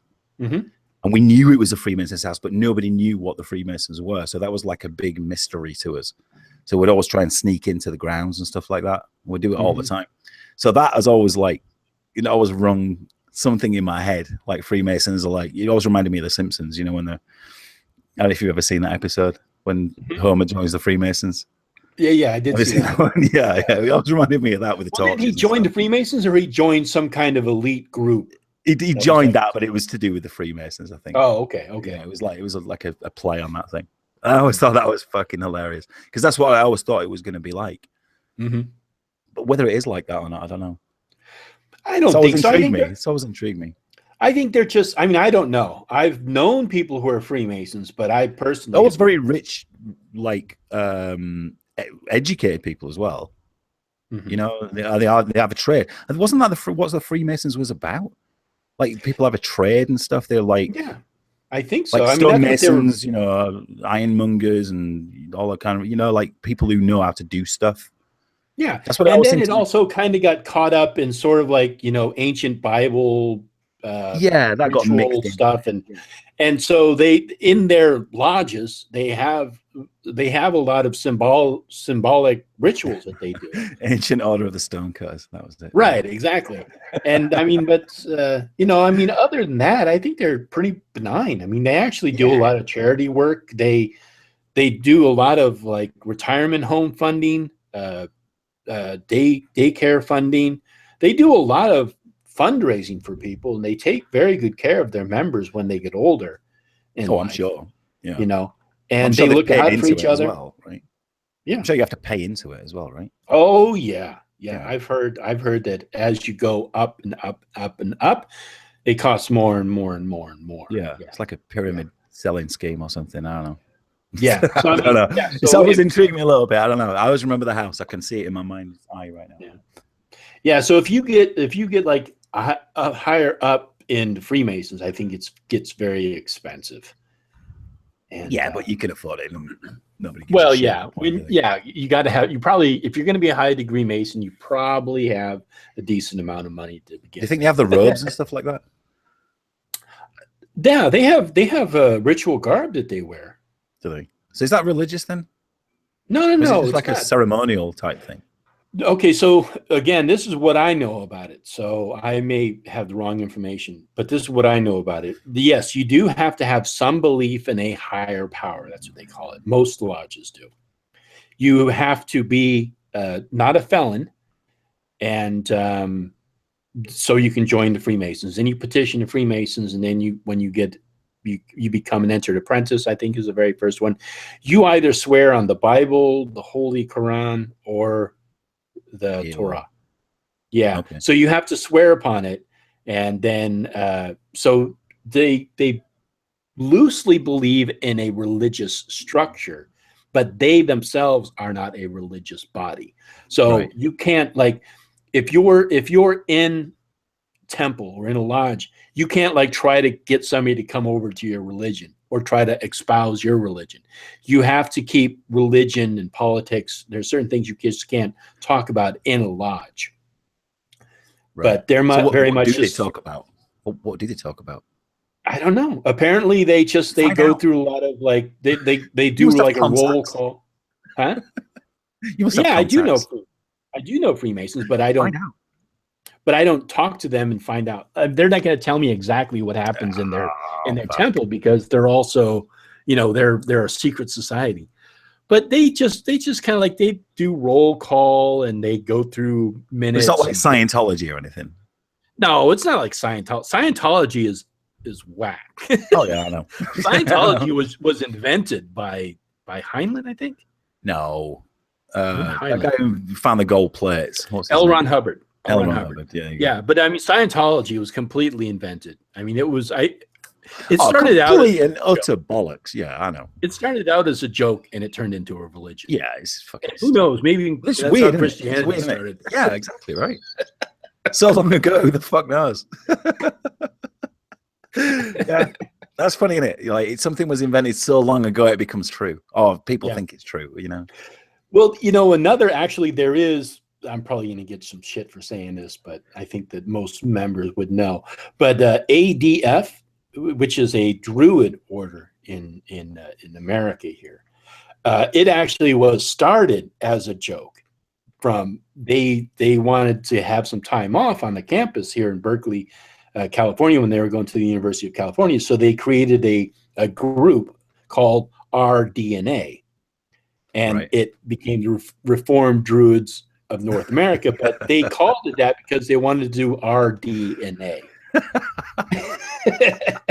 And it grew and it became an actual religious body of country. Yeah.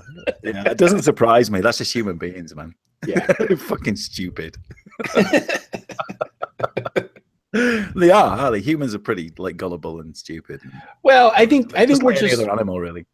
Yeah, I mean, we're social animals, and and we all like to have a good laugh. And I think that you have to be able to laugh at yourself and laugh at the world around you. And I think that, yeah, I mean, I think if you take any religion really 100%, if you take it absolutely 100% true, you're going to go psychotic. You have to be able to laugh about it.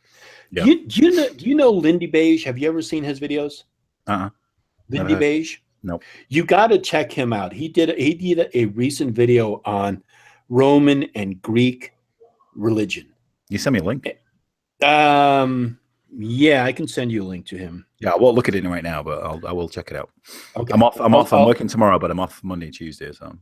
And he's got a great personality. I think you'll like him. He's a funny guy. He's from the UK. I don't know which part though. I'll be able to tell you when I listen to his voice. Yeah. Yeah. I'm losing my accent, by the way. That's a bad thing. That happens though. You're in America for too long. Yeah, I know, man. I've met people who've lived. Yeah, I've met people in this country who've lived there 30 years, and I can't even tell they were ever in England, and they lived there 30 years prior, which worries me a lot, man. I'm trying to dull my vowels and like sound as Yorkshire as I can, but it's just not working. You're gonna come on the stream talking about y'all. Y'all don't know what you're talking about here. No, I'll never do that. You're gonna have a strong Texan accent. You're gonna be spitting, chewing tobacco. No, I've never been a fan of that anyway. Never been a massive fan of the accent. It's just like I prefer like California or more Northern American like accents. I'm gonna come on to YouTube like in 2 years from now, and you'll have this really strong Texas accent. Oh fuck no, because I'm living in Colorado. Will have the strong like northern Londoner accent. No, she'll sound like she's from. No, she'll sound like me. She'll sound like me, and I'll sound like she did 10 years prior. You told us gonna swap accents. Yeah, people like my accent, I guess. I don't know. But I work with my accent, so it's kind of weird because I'm talking to people face to face every day. So if I lose, like people always say that people always know that I'm not American, obviously. Right. So being in sales, it opens some doors. It kind of puts your foot in the door to some degree because people want to hear you talk. Right. Which is somewhat weird to me. I can't quite understand it, but I kind of can. But it always makes me kind of blush, and I don't really know what to say then. When people say, "I really like your accent," I'm like, "Thanks." I don't know what to say then. You're like, "I like yours too." Yeah, I've said that as well. Yeah. Well, I have an accent too. Yeah, you do. Yeah, not like a dick.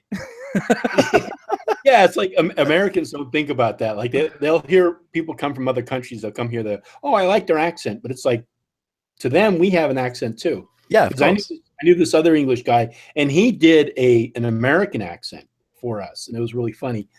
It sounded like a cross between like Texan accent and a Californian accent. Yeah.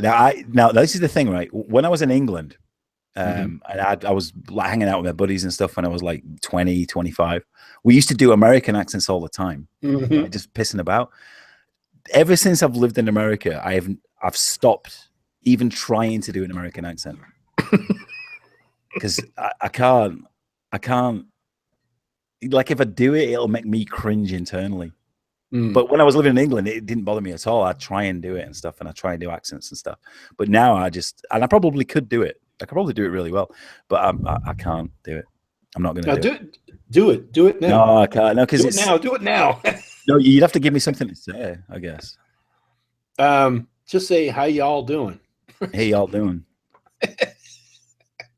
How's it going? No, because there's so many different accents within Texas as well. Yeah, which is weird, and I've heard those as well. But like, I'll get people coming into where I work, and I can tell immediately that they're not from Texas. So I'm getting very good at determining, not necessarily where they're from, but I can immediately determine that they're not from Texas. Like today, I had a guy from Seattle, and he to me, he sounded almost Canadian. It was so far north, he sounded almost Canadian. I could tell immediately that he sounded like a weirdo. So. Yeah, because there's different parts of the country where people you can tell accents are a little different. Well, Mitzi says she can do an English accent. Maybe you should get her on the stream and get her to do one. Yeah, I'll shut her up real quick. You two don't get along, huh? Well, I'm just going to say to Mitzi, I'll unblock you on Twitter. So, you know, no hard feelings, all right? Just don't fucking troll me and talk about my wife because you don't know her. And that's the other thing. I don't like people really latch on to things like whenever she did. Mitzi did. I mean, it was just really. Well, I'm talking about like Kraut and T and Oozaloo and people like that. Like they'll still talk about AIU this years ago. It's like fucking let it go. Devin got brought up in a stream today with Andy Worski, and he was talking to Jeff Holiday and stuff. I don't know if you know any of these people. Oh yeah, I know. Yeah, AIU got brought up briefly, right? And he always does because he's a controversial figure, and he's a talkable. People want to talk about him because he talks about good things. Devin's points are always very good. I mean, I've never said his points aren't fantastic. Me and Devin were friends though, and me and Devin had a fallout, and that's all I've ever said really. I've never slagged him off. I don't think I have. No, I wasn't talking about you. I was really talking about like Kraut and T because there was some. Kraut T's an absolute cum. Yeah, well, when I don't know if you heard when I was on Andy's stream. I was on Andy's stream about a month ago. Just me, Andy, and Chris. And at the end of it, I just want to tell everybody, Kraut and T's are fucking cunts. I just had to say it because he is. He's an absolute fucking arsehole. Nothing two ways about it. All to do with the Devon thing, but other things beside. He's a lying bastard. Yeah, really I'm just amazed that like people hold on to stuff like that. It's like, come on, man. That was like 2 years ago. Yeah, it is. Like they're still hanging on to it. Like you know, just like. But Kraut and T like accused Billy Bong of doxing him and shit like that. Right, absolute bullshit crap, right? Yeah. So that pissed me off, and of course the shit he said about Devon pissed me off which was completely untrue as well. Yeah. And all that thing, it just left a completely bad taste in my mouth. And there's certain characters online that I don't like, right? Which is fine, and it's fine to not like people on there. So Kraut and T's one of them, and there's plenty of others as well. Yeah, there's some people I mean, occasionally maybe I might watch their videos, but for the most part, I just don't. I mean, there's just something about them that just completely irks me, and there's a couple of them that I just don't watch. Slag off means like. Sorry, Mitzi's asking a question. Slag off means like talk shit about them, I guess. Yeah, exactly. So, yeah. Now, Penguin, David, I made friends with David, Mitzi. Me and him follow each other. So, you know, bridges can be built. That's who Mitzi is. Yeah, I've interacted with her online. Yeah. Yeah, you know Mitzi is. Yeah, she's a shit poster. Mitzi is a shit poster. There's no two ways about it. But, I mean... she's not as bad as Erin. I mean, Erin is you won't know Erin. I won't even go into Erin. I don't. Yeah, I mean, I don't even know who this is. I mean, I could name a few people. I've heard about it. I've heard of Erin through you. I've heard about Erin. But Erin, I don't have a problem with. But Erin's all right. I mean, she's somewhat of a racist, I think. Now, that's another thing, right? If you find out your mate's a racist, right? Like somebody you've known for a while, and I'm not. Like Erin, I've known her for a while, and I've spoken to her one-on-one as well. But if you find out she's a racist, is that a deal killer? Is that for like? Me? Well, yeah, I guess I'm asking you that question. Yeah, I mean yeah, I mean if she's perfectly all right with you, absolutely man. Racist, like they hate somebody because of the color of their skin. Yes, that's pretty much it. That's pretty much a deal breaker for me. I don't think she's quite like that. Well, I don't think she's all the way there. I don't think she I could be wrong, man. I could be wrong. Maybe Mitzi could set me straight on that. But I don't know. It wouldn't necessarily be a deal breaker for me unless she's walking around going, "Fucking look at that black person that I hate." Right. And she only hates people because of the color of the skin. Yeah, and I'd be like distancing myself from them. Yeah. But I don't really know Erin that well. But I mean, I see a lot of things in my timeline about. She's a racist, he's an idiot, she's an idiot, whatever, you know. I'm like, I'll just distance myself from it because I can't really be asked, to be fair. I don't really know any of these people, so. Yeah, I mean, especially Devin really touched on this, but I mean, there are people who are like actively racist, and there's people who just say that they are or they aren't, but they are. And I mean, he touched on it because he would talk about how people would coddle the African American community and Of course. defend them so much that basically what they're doing is they're no longer giving them free agency, and they're basically they're being racist towards them. Yeah, it's the As racism opposed of to, low like- expectations, of course. Yeah, as opposed to like saying, look, this is a problem in this community. It needs to be addressed. And nobody wants to talk about it because they don't want to be labeled as racist. So I mean, it's like it's really funny, identity politics. It is, but I think it's just human nature as well. I think it's human nature for people to be somewhat racist to a degree. And I'm not talking about saying that person's a different color and I don't like them. But like you could say that, like me living in Bradford, right? All brown people, or most brown people over there, right? And I'm using this as an extreme like situation here. I could say most brown people over there cause a lot of problems. And I'm talking about Muslims, of course. Yeah, but then but they happen to be brown, right? But would that also include like Indian people and Pakistani no. people who are just No, but obviously I didn't have to specify that I'm talking about Muslims and not Indians, Sikhs, people like that. Because, Christ, the amount of Sikh weddings I went to in England was ridiculous. Right. Yeah. Compared to the amount of Muslim weddings I went to, which was zero. Yeah, but I don't like that conflating color of skin with religion, because you can have white people who are Muslims, you can have Oriental, and I mean like Chinese, Filipino people who are Muslims, and you can have anybody can be a Muslim, right? Of course, it doesn't matter the color of your skin. So and I don't like the ideologies of particular religions. No, it just happens. I don't care what color your skin is or what sex you are. No. If you have a stupid idea about being able to marry small children, I've lived and worked with enough people who aren't white to realize within myself at 47 years old that I'm not a racist. I don't look at people with regards to their skin color. I look at people with regards to their ideologies and how they interact with other people. Yeah, and that's all I'm talking about. Yeah, the content of their character. Yeah, I agree with you. That's how I look at people too. I judge them by the contents of their character and who they are as people. This is it. But you living in California, as an example, you're not going to interact with a lot of Muslims. I guess you've met some. No, actually, I do. I live in an area here which is pretty high. For San Francisco, it's a pretty high population of Muslims. Like we have a temple a couple of blocks away, and you call it a temple and not a mosque? No, it's an imam or a mosque. The imam's the guy he's like the priest, right? Okay, it's a mosque. I mean, I don't go in there. You're very ill-educated on Muslims, heathen. That's what I'm saying.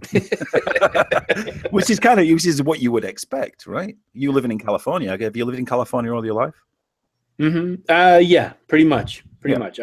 I wasn't born in California, but I've lived here since I was about 4 years old. So right, yeah, so you're a Californian. Yeah. So you'll get all kinds of people living there. But it's when you get not a majority, but enough of a majority of Muslims living there. Like if you had a 5% Muslim majority in your town, you would see a difference. You wouldn't have one mosque. You'd have 5. Right. It's a small minority. Yeah. Once it gets to certain percentages, and I've got the data on it, and I talked about this like 5 years ago. But if you get a certain majority of Muslims living there, once it gets to 20-25%, you're going to see issues that you don't like. Yeah. Like grooming gangs and things like that. Yeah, that's just the way it works. Well, I know that some of the people who own the businesses here, they don't want like what they got away from. They don't want it coming here. Yeah, because they're living their life. And they go to the mosque and they do their thing and they don't drink and they observe Ramadan and all that stuff. But they're not into all the other stuff that comes along with Islam, with a lot of the hardcore, which is hardcore Islam. Yeah, that basically equates to you being a Wiccan. I have no problem with it. Why would I care if you want to go to a mosque on a Friday? Nobody gives a shit about that. It's when they start raping kids and start grooming kids and all that kind of crap, like you see in the towns where I'm from. Yeah. That's the problems that I have. And I'm understandably upset about that. Yeah, well, there was a meme where it was going around for a while. I'm sure you probably see it. Religion is like a penis. It's great if you have one, but you shouldn't be flashing it to other people. You shouldn't be whipping it out and put it in people's face. It's Exactly. like, we don't want to see it. We don't care, And I'm not, I'm going to leave. All right. Okay. All right. Cheers. Take care, Anthony. Thank you, pal. I appreciate it. All right. Thanks. Enjoy. Take care, Anthony. No problem. Bye. So, let's see. So I tried to get Bookworm 3000 in here. It's 8:40. Let me see. I'm cooking something. I will be right back. I don't want it to boil over. Hold on.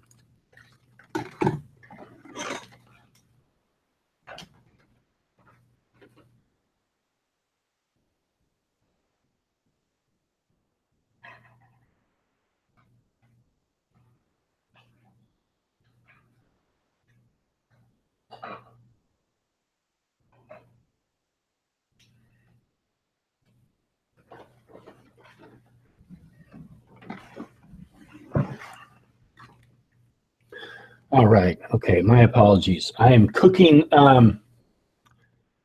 Rita Vapes had asked me about if I have a significant other. I do. I have a girlfriend who I see occasionally. She comes over here usually about once a week.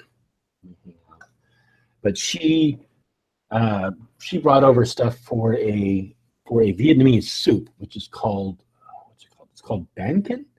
Bankin, yeah.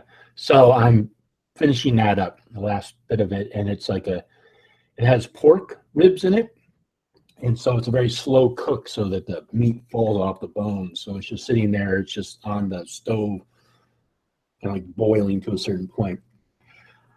But it is so good, and so that's what I am making. Let me see.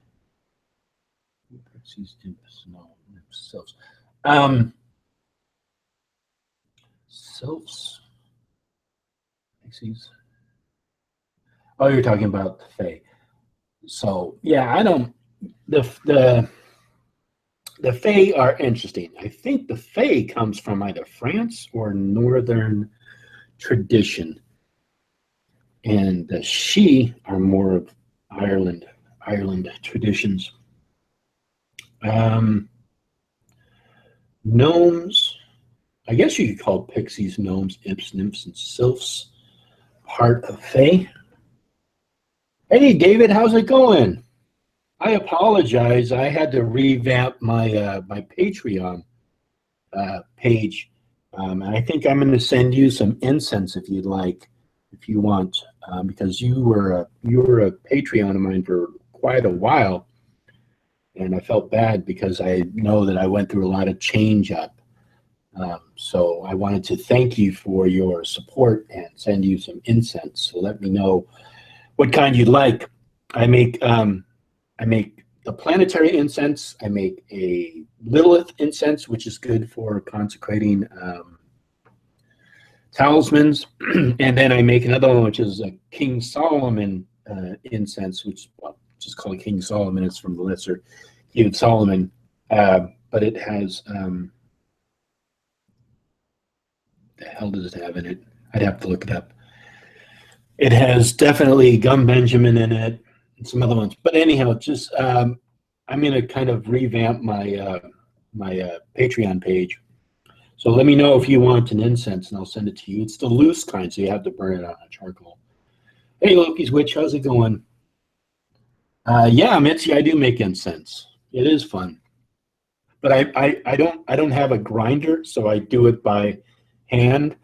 And some of the incenses are like, it's like I have to grind it up, take a break, come back in a couple hours, grind it up again. No apologies necessary, David. Don't worry about it. I know that you were moving and so don't worry about it. Don't worry about it. I appreciate all the support that you gave me, so you do not owe me any kind of an apology. He was giving me money. So you don't. People apologize and say, "I'm sorry, I'm not giving you any more money." It's like, don't worry about it. I appreciate it. You absolutely no apology necessary. But I am going to be concentrating and revamping the Wicca 2.0 series again, David. So definitely I will keep you on that so that you can check it out. You don't have to. Rita, do I practice ceremonial? I do practice ceremonial magic, but I don't enjoy it. I'm just going to be honest. If you look at any of the, like, let's say the Clavicle Solomon or the Lesser Key of Solomon, it's very Christian based, and I don't like the Christian mythos. I don't even like saying all the names and all that. And I find ceremonial magic to be very, very rigid, very it's very structured, very rigid. There's a lot of memorization. There's a lot of stuff you have to do. So yeah, it's okay, but I really don't enjoy it. It's not something I enjoy. I have a traditional Wiccan-based ritual structure that I use, and I enjoy that. But I mean, if you know the history of witchcraft, you know that where especially the British traditional Wicca craft comes from, and it's very much based off of. There's elements of it from ceremonial magic, so it's kind of like a little toned down version of ceremonial magic, which I really much enjoy. I short here. Yeah, I've heard. I've known people who've been in the OTO and the AA, and also the Hermetic Order of the Golden Dawn, and all of those are very, very structured. OTO maybe a little less structured, but still, it's just I just don't enjoy. I don't enjoy all the ceremonial. All the Christian baggage, even the Kabbalistic and the Hebrew baggage. I just don't like all of that stuff in there. I don't like invoking all the various names of God and all this other stuff that is necessary in ceremonial magic. Simply, I have an aversion to it, and I'll be open about that. I just don't like it. That's why I never understood people who are Christian witches. It's like, yeah, why are you a Christian witch? Just be a ceremonial magician. It's all there. It's all there. You don't have to change anything. It's actually built around it. It's so easy to be into that and practice ceremonial magic. Let's see. Casey. Oh yeah, I remember that video series that you did, Rita, on all your ancestry, which is really fascinating. All the various people that you're related to in your life. Like I think Aleister Crowley was one of the people you were related to. I actually need to get. Oh, cool, Genzo. Yeah, so on my website, I do sell incense too. I think it's about $9 for 2 ounces, 4 ounces. But send me an email. Let me know. I need to revamp it because I think people need to see the incense. You know what? I'll show you an example of one.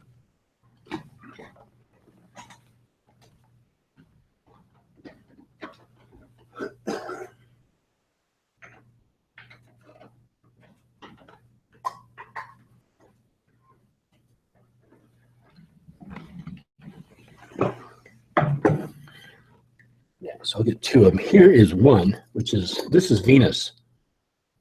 You'll be able to see that. But it's very loose. And that's about how much I have left. And my camera I'll have to turn it around. Webcam, advanced settings. But yeah, so the most expensive thing about this is shipping it to people. I'll probably put it in a bag instead of a glass jar. But in this one in particular is musk, lavender, red rose, if you can read that, and saffron. My hands are very shaky. But this is the Venus incense, and as you can see, I really enjoy that. That is a great incense.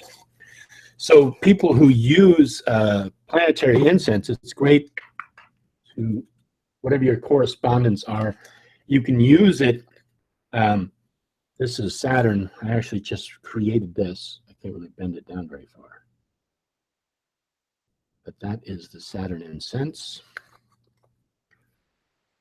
And the thing about this is they really, like, if you smell these incense, immediately you know that's the planet that they're associated with. So Saturn has in it, traditionally, it has the seed of black pepper, storax, root of mandrake. There's not mandrake in there.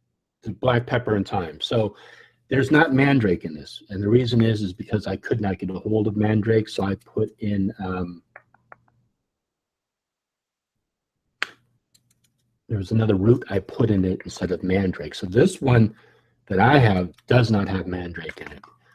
So if you want Saturn incense and you want mandrake in it, it might take me a little longer because I'll have to find somebody who has mandrake and get some from them. And then put that in there and sell it. But mandrake's not an easy thing to get. Let me see. When I was 17, we made a lot of stained glass and watched dry clean movies. Oh, the Saturn one looks like someone's ashes. I guess it does sort of look like someone's ashes, doesn't it? Yeah, it's funny. The Saturn incense is very earthy. It's very, very earthy. I think it's from all of the storax,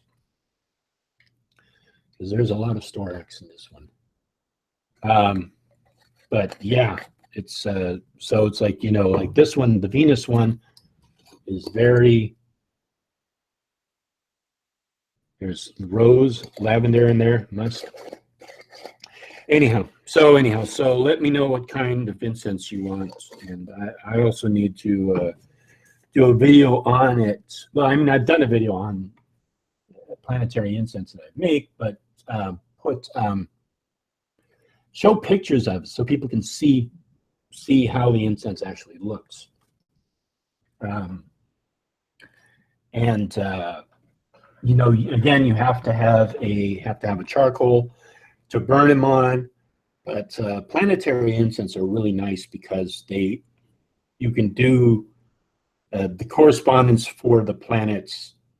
It easily fits in with whatever you might be doing, like if you're doing a protection or if you're doing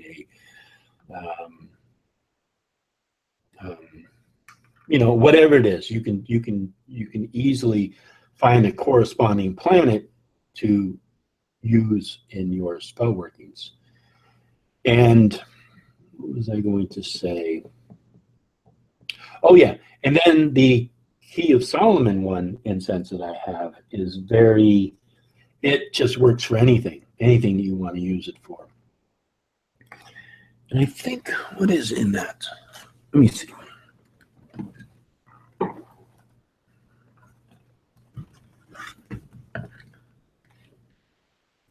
That particular incense has in it cedar, nutmeg, and gum Benjamin. So the cedar, nutmeg, and gum Benjamin. That's the Key of Solomon one. That's a really good incense. That's the one that I have. You see it on the table in the background there, right there. That's the Key of Solomon one. That's the one I use almost all the time.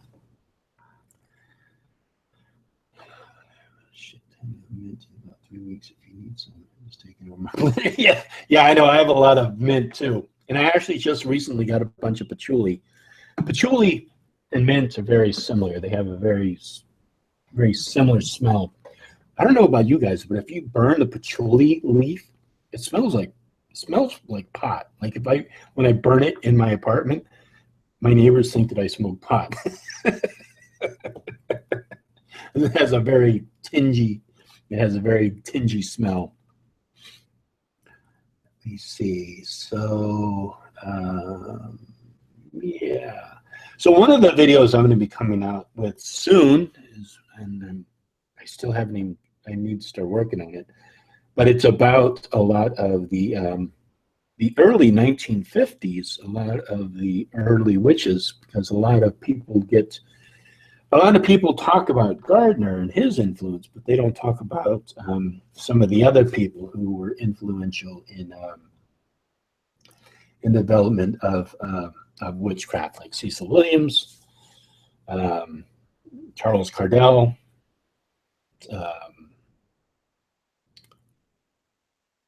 trying to think of some other names that just aren't coming to my mind. But there's a lot of people who are just kind of unknown, and I think that nowadays are getting more attention, but back then they weren't. I think there was two parts. One, they did not want to receive as much attention as Gardner did. Like a lot of people were very much opposed to how open Gardner was, talking on television and all this stuff, and they wanted to distance themselves from him.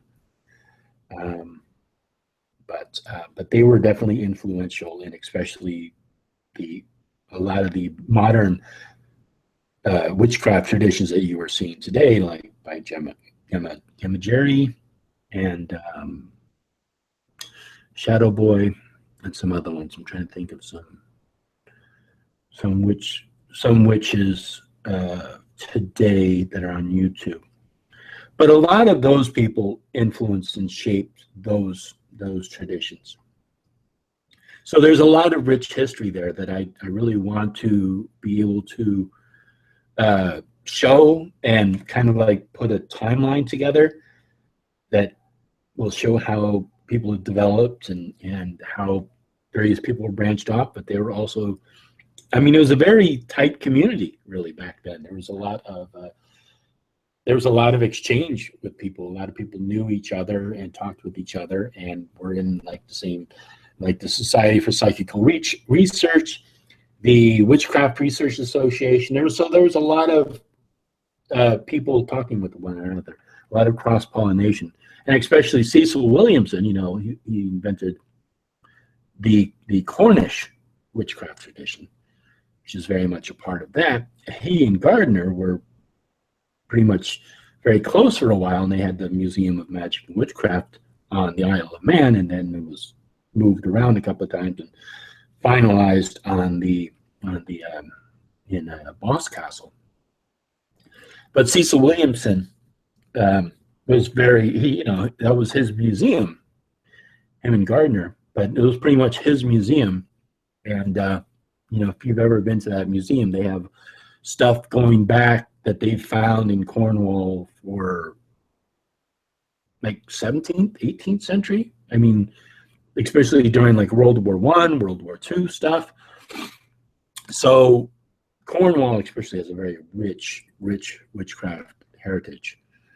So there's a lot of information there that is really interesting. So that's why one of the reasons why this video is taking a while, because I need to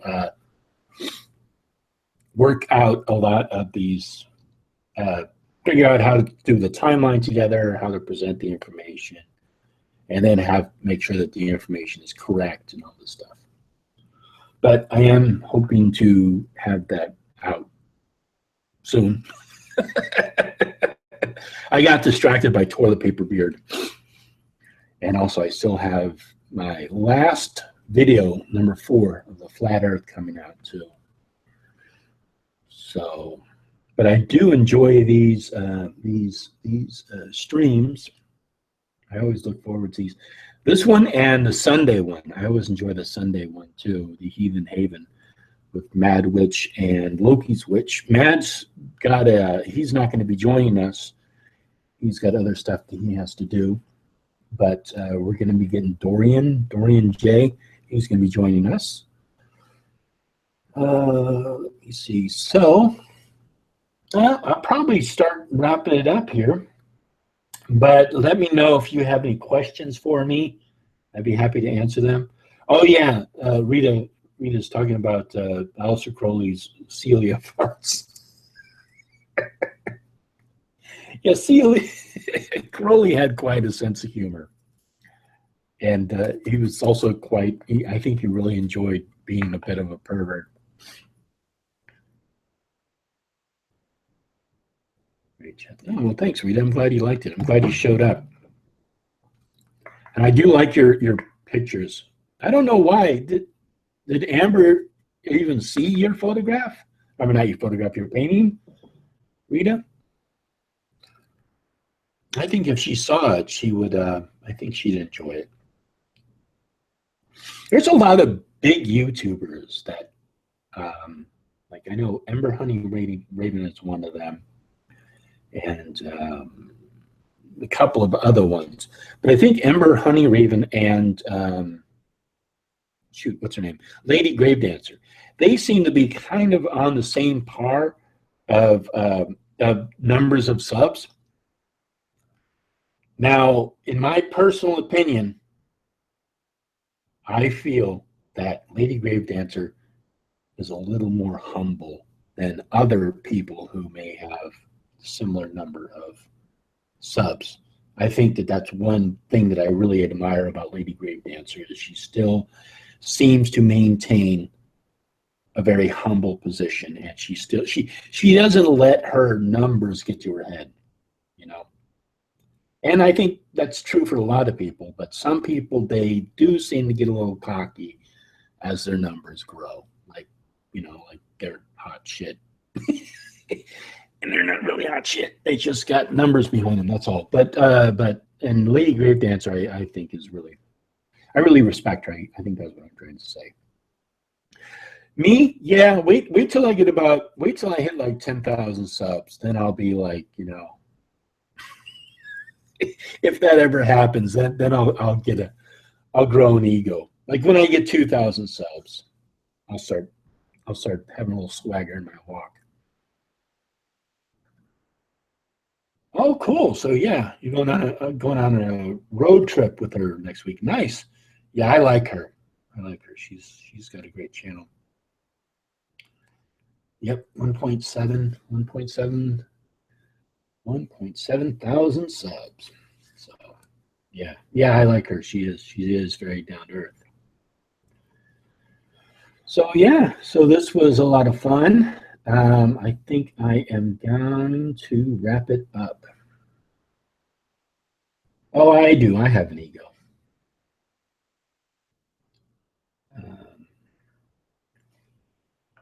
So yeah, this was a fun hangout. Thanks all for showing up. Thanks, Anthony. I know he took off, but I appreciate him being on. And yeah, I think that's about it. I think I'll wrap it up, folks. So have a good night, and maybe I will see you tomorrow on Heathen Haven. So thank you all. Blessed be, and have a good night.